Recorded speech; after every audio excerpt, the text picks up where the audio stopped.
मैं सबूत रखूंगा आज इस विधानसभा के अंदर। ये लोग मोदी जी को पैसा देते हैं और बदले में मोदी जी इनके खिलाफ इनकम टैक्स नहीं होने देते, नोटबंदी के पहले इन लोगों को बता देते हैं और इनका काम करवाते हैं। ये आज मैं सबूत लेके आया हूं जी।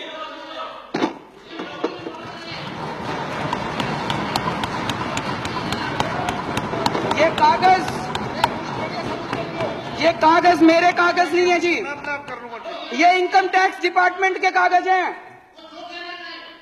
इनकम टैक्स डिपार्टमेंट ने 15 अक्टूबर 2013 को आदित्य बिड़ला ग्रुप के ऊपर रेड हुई।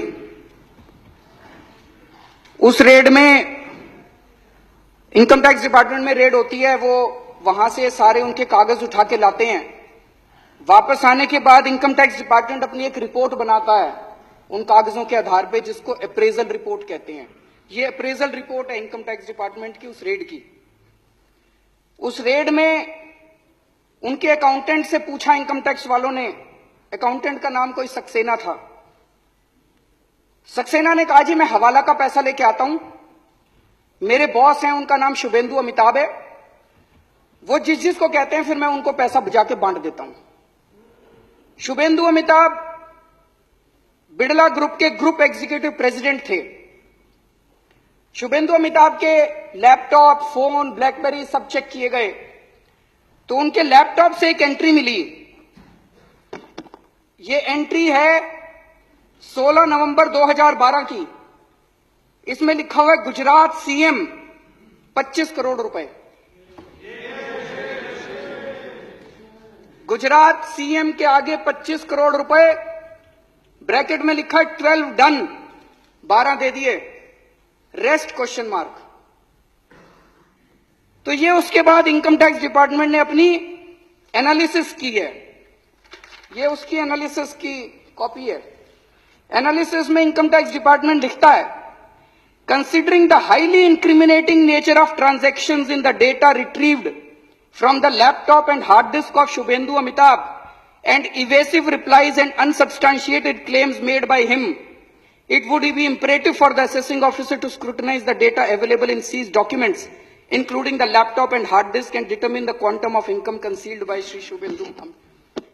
Appraisal report उसके बाद असेसिंग ऑफिसर के पास जाती है और असेसिंग ऑफिसर फिर 2 साल लगा के उसकी इनकम का असेसमेंट करता है, ऑर्डर करता है। अक्टूबर 2013 में रेड हुई थी। उसके बाद 6 महीने बाद इनकी सरकार आ गई तो असेसिंग ऑफिसर की हिम्मत नहीं थी जो इसकी जांच कर सके। उसके बाद तो इसकी कोई जांच नहीं हुई उसके बाद। और अब ये केस को रफा दफा करने की कोशिश की जा रही है। सेटलमेंट कमीशन में इस केस को भेज दिया और बहुत जल्दी ये केस खत्म होने वाला है। इस केस को रफा दफा करने की कोशिश की जा रही है। एक और बड़ी मजे की बात है, इसी रिपोर्ट के अंदर बिड़ला ग्रुप के जो पेंडिंग प्रोजेक्ट हैं गुजरात सरकार में, उनकी लिस्ट दी हुई है। इससे शक पैदा होता है कि आप ये पैसे ये काम करवाने के लिए दिए गए थे क्या। इसमें लिखा है, levy of stamp duty matter has been taken up at the principal secretary level and through the honourable chief minister's office, deputy collector stamp has been instructed from Gandhinagar not to initiate any action. मतलब कि मुख्यमंत्री दफ्तर, गुजरात के मुख्यमंत्री दफ्तर ने stamp duty ना लेने के आदेश दे दिए हैं। इनको गैस की जरूरत थी तो इसमें लिखा है गैस के लिए भी बात हो गई है। तो जो जो काम पेंडिंग थे गुजरात सरकार में उनकी सबकी लिस्ट दी हुई है। तो एक मन में यह शक होता है ये 25 करोड़ रुपए ये सारे काम करवाने के लिए पैसे दिए गए थे क्या। एक और इसी तरह का इंसिडेंट हुआ। अगर ये एक ही होता तो लगता कुछ गड़बड़ है। 22 नवंबर 2014 को सहारा के यहां रेड हुई। एक कमरे से 130 करोड़ से ज्यादा का कैश मिला। वहीं पे कुछ कागज मिले, उन कागजों में भी नरेंद्र मोदी जी का नाम है कि लगभग 400-500 करोड़ रुपए देने की बात है उन कागजों के अंदर। और कई नेताओं के नाम है, कई मुख्यमंत्रियों के नाम है देश के, उनमें नरेंद्र मोदी जी का नाम भी है।